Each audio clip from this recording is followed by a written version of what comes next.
Congreso is a nonprofit organization that provides health services for the Hispanic and Latino community who may experience language barriers to healthcare. So my name is Judith Emmons, and I'm the Director of Primary Care here at Congreso. Julia Rivera, and I'm the Director of External Affairs at Congreso. Judith Edmonds, who is Director of Primary Care at Congreso, is going to tell us more about Congreso and when they were established. So we are a federally qualified health center. We were established in 2011. We basically came to be because Congreso took a look at the continuum of services that we were providing to our clients and realized that it kind of stopped at healthcare. So we partnered with Public Health Management Corporation to open a federally qualified health center in this community. We started off very humbly and small on our second floor of our main building. I think we had 4 exam rooms. And we expanded in 2015, so we merged with a private practice that was already existing here with Dr. Eduardo Munilla. And it was really a great relationship to be able to serve his patients as well and really build that relationship with him and also, the trust with the community members who had already been seeing him, who now are seeing a lot of our different providers that are here. Since opening their doors, Congreso has been helping the Hispanic and Latino community with the services that they offer. How don't we? we do a lot. Do you want to take that one? Sure. So, really, any of our services in some way impact the Latino community. We're located in this location for a reason, and that is to specifically serve the Latino community where they are today. Even though that is changing somewhat, that's really why we are located where we are. So we have 3 different divisions of services: education and workforce services, health promotion and wellness, which is what the FQHC falls under, the health center. And then family and housing services. So we really cover the gamut when it comes to social services, anything from, like I said, housing, education, workforce development, and health. And all of that we try to do in a way that is culturally appreciative and client-centered, and a lot of that, a lot of our clients are Hispanic and Latino, so a lot of our staff are bilingual. It's definitely not a requirement. We serve folks of all different backgrounds at Congreso, but there's definitely a large population of Latinos that specifically feel comfortable coming to Congreso because they know they can get bilingual services.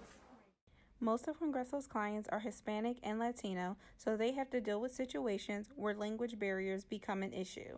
So they can get by in the community and maybe at work speaking English, but when they come to the doctor, they're able to speak in Spanish and feel really comfortable and not feel like they missed anything or they misunderstood something and didn't know how to ask, or maybe the word didn't quite translate well into English. They don't really have to have any of those worries. They know that they can come here and have their health care in their language. Congreso tries their best on resolving the needs of their clients. However, they do face some challenges when it comes to language barriers. So sometimes it can be challenging if we have a patient who comes in who, like I said, might speak a language like Arabic or Vietnamese, or even there's some specific dialects, and different languages that are really kind of not common in this area of Philadelphia.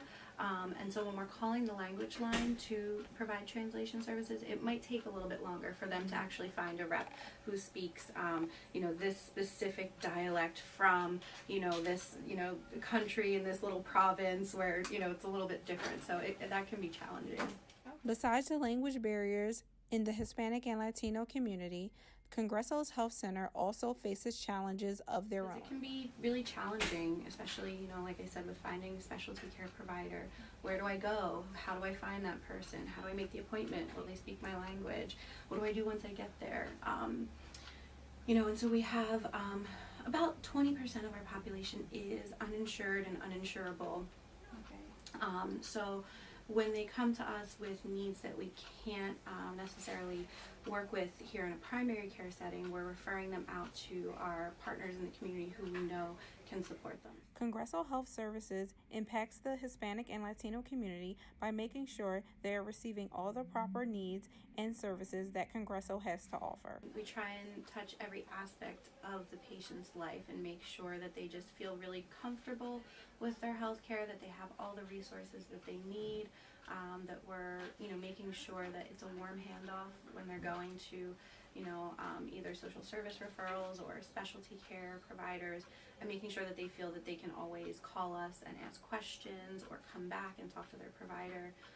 We have a walk-in policy, an open door policy, so they can come in, they can meet with our nurse care managers, who can really, if they still have questions about maybe a chronic condition that they have, and they thought that they got it cleared up after their meeting with the doctor, and then they kind of realize, they go home and they're like, wait, when do I take my insulin, and what line is it supposed to be on, and where am I supposed to do this, and all of those things. So they can come back and get one-on-one education sessions with our nurses.